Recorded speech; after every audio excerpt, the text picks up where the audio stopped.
এই মূসা নবীর ঘটনাটা শুনলে আল্লাহ আপনাকে কি নিয়ামত দিয়েছে আপনি বুঝতে পারবেন। মূসা নবীর আমলে এক বৃদ্ধার একটা সন্তান মারা গেল।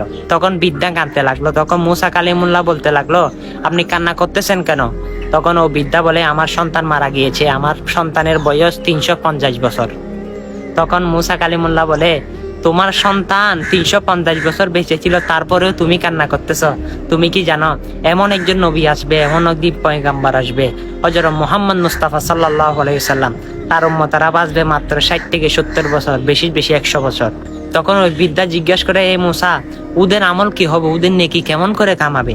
তখন মূসা কালিমুল্লাহ জবাব দেয়, তাদের একটা দিন রয়েছে যেটা সবে কদর, সুবহানাল্লাহ, 83 বছরের ইবাদতের সমান সেই একদিনে সওয়াব দেওয়া হবে। আল্লাহু আকবার।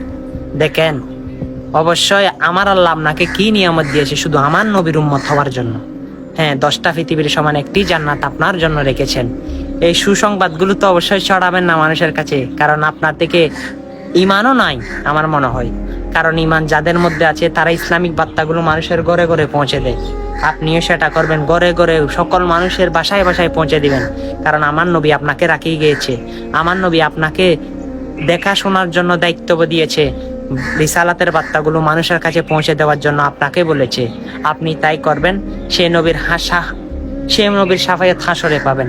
ভিডিওটা শেয়ার করেন। আমিন।